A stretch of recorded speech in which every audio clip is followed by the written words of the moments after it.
Genesis 45. Then Joseph could no longer control himself before all those who stood by him, and he cried out, "Send everyone away from me!"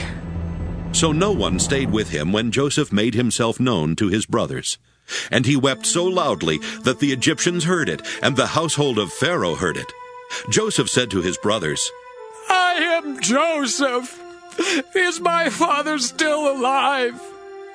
But his brothers could not answer him, so dismayed were they at his presence. Then Joseph said to his brothers, "Come closer to me." And they came closer. He said, "I am your brother Joseph, whom you sold into Egypt. And now do not be distressed or angry with yourselves because you sold me here. For God sent me before you to preserve life. For the famine has been in the land these 2 years, and there are 5 more years in which there will be neither plowing nor harvest. God sent me before you to preserve for you a remnant on earth, and to keep alive for you many survivors. So it was not you who sent me here, but God. He has made me a father to Pharaoh, and lord of all his house, and ruler over all the land of Egypt. Hurry and go up to my father and say to him, 'Thus says your son Joseph, God has made me lord of all Egypt. Come down to me, do not delay. You shall settle in the land of Goshen, and you shall be near me, you and your children and your children's children, as well as your flocks, your herds, and all that you have. I will provide for you there, since there are 5 more years of famine to come, so that you and your household and all that you have will not come to poverty. And now your eyes and the eyes of my brother Benjamin see that it is my own mouth that speaks to you. You must tell my father how greatly I am honored in Egypt, and all that you have seen. Hurry and bring my father down here."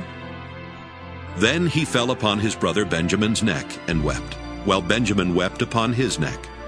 And he kissed all his brothers and wept upon them. And after that his brothers talked with him. When the report was heard in Pharaoh's house, "Joseph's brothers have come," Pharaoh and his servants were pleased. Pharaoh said to Joseph, "Say to your brothers, 'Do this. Load your animals and go back to the land of Canaan. Take your father and your households and come to me, so that I may give you the best of the land of Egypt, and you may enjoy the fat of the land.' You are further charged to say, 'Do this. Take wagons from the land of Egypt for your little ones and for your wives, and bring your father and come. Give no thought to your possessions, for the best of all the land of Egypt is yours.'" The sons of Israel did so. Joseph gave them wagons according to the instruction of Pharaoh, and he gave them provisions for the journey. To each one of them he gave a set of garments, but to Benjamin he gave 300 pieces of silver and 5 sets of garments. To his father he sent the following: 10 donkeys loaded with the good things of Egypt, and 10 female donkeys loaded with grain, bread, and provision for his father on the journey. Then he sent his brothers on their way, and as they were leaving he said to them, "Do not quarrel along the way." So they went up out of Egypt, and came to their father Jacob in the land of Canaan. And they told him, "Joseph is still alive. He is even ruler over all the land of Egypt." He was stunned. He could not believe them.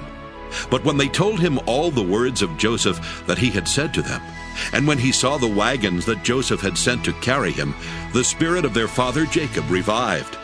Israel said, "Enough! My son Joseph is still alive. I must go and see him before I die."